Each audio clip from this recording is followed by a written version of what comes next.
Bonjour à tous, j'espère que vous allez bien. Bienvenue dans le cours sur les probabilités.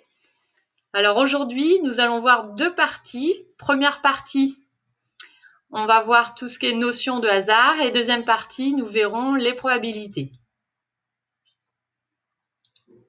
Alors, les probabilités interviennent dans tous les jeux de hasard, par exemple lancer de dés, lorsqu'on pioche une boule dans une urne, comme au loto, jeu du bingo, jeu de cartes. Au niveau des notions de hasard, vous allez avoir à maîtriser ou au moins à comprendre tous ces mots-là, c'est-à-dire expérience aléatoire, issue d'une expérience aléatoire, événement, événement élémentaire, événement certain, événement impossible et événement incompatible. Alors, c'est important de comprendre qu'il n'est pas nécessaire de mémoriser les définitions de ce vocabulaire-là. Par contre, il va être important de comprendre les exemples qui sont associés à ce vocabulaire. Donc, dans une seconde partie, nous verrons ce que c'est qu'une probabilité et comment on la calcule.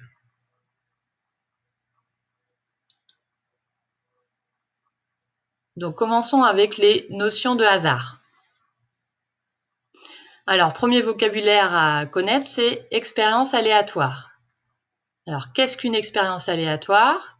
Eh bien, c'est une expérience qui dépend du hasard. Donc, on sait ce qui peut se passer, hein, mais on ne sait pas ce qui va se passer. Donc, par exemple, si on prend ce sac-là qui est schématisé ici, donc on va dire que ce sac est opaque, qu'on ne peut pas voir à travers, que les boules sont identiques et donc indiscernables au toucher. Et donc, tirer une boule au hasard après les avoir mélangées et regarder le numéro de la boule, ça s'appelle une expérience aléatoire, puisqu'elle dépend du hasard. On sait ce qui peut se passer. Il peut y avoir 1, 2, 3, 4, 5, 6 ou 7 sur les boules, mais on ne sait pas ce qui va se passer à l'avance.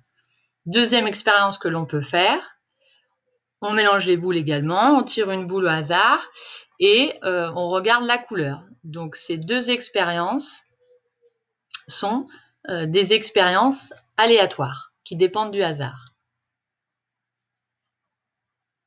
On va voir maintenant ce que signifie issue.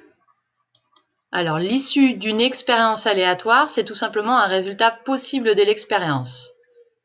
Donc dans l'expérience numéro 1 où on prenait une boule et on regardait le numéro, il y a 7 issues. Là, il en manque une sur la diapositive. Donc les issues sont 1, 2, 3, 4, 5, 6 et 7. Et pour la deuxième expérience où on regardait la couleur de la boule, il y a 2 issues, c'est rouge et vert. Maintenant, on va voir ce que signifie le mot événement en probabilité. Alors un événement, c'est la réalisation d'une ou plusieurs issues. Exemple, on obtient un nombre pair. C'est un événement qui se réalise pour les issues 2, 4 et 6. On obtient un nombre impair, c'est un événement aussi qui va se réaliser lorsque l'on va tirer les boules 1, 3, 5 et 7. On obtient le nombre 5, c'est un événement qui se réalise pour une seule issue et dans ce cas-là, on parle d'événement élémentaire. Alors, on parle aussi d'événements certains et d'événements impossibles. Alors ça, c'est assez facile à comprendre. Un événement certain, c'est un événement qui se réalise systématiquement. Donc, par exemple, on obtient une boule dont le nombre est plus petit que 10. Donc ça, c'est sûr, c'est systématique puisque toutes les boules sont numérotées de 1 à 7. Donc, on appelle ça un événement certain. Ensuite, un événement impossible, ça peut être on obtient une boule jaune puisque c'est un événement qui ne se réalisera jamais. Alors, on parle d'événements incompatibles lorsque les deux événements ne peuvent pas se réaliser en même temps. Par exemple, on obtient 2 et on obtient un nombre impair. Maintenant, on regarde ce que ça veut dire événement contraire. On obtient un nombre pair. L'événement contraire, c'est on obtient un nombre impair. On obtient une boule verte. L'événement contraire, c'est on obtient une boule rouge. Et puis, évidemment, on peut inverser. Passons maintenant aux probabilités. Alors, qu'est-ce qu'une probabilité?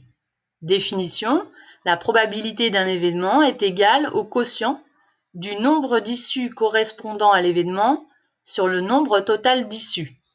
Alors comme ça a l'air un peu compliqué, mais si on prend un exemple, ça va tout de suite aller mieux. Donc un exemple avec des calculs. Donc l'événement, on obtient le nombre 2. Sa probabilité, c'est 1/7 parce qu'il y a une chance sur 7 d'avoir la boule qui porte le numéro 2. Pour l'événement, on obtient une boule verte. Eh bien, il y a 3 chances sur 7, puisqu'il y a 3 boules vertes dans le sac, et donc la probabilité, on dit qu'elle est de 3/7. Il y a des cas particuliers, par exemple la probabilité d'un événement certain. Alors pourquoi la probabilité d'un événement certain est égale à 1 ? Eh bien, si on reprend l'événement de tout à l'heure qui disait la boule tirée et porte un numéro plus petit que 10, donc il y a 7 chances sur 7, et puisque 7/7 c'est égal à 1, donc la probabilité de l'événement certain est égale à 1. La même chose pour montrer que la probabilité d'un événement impossible est égale à 0.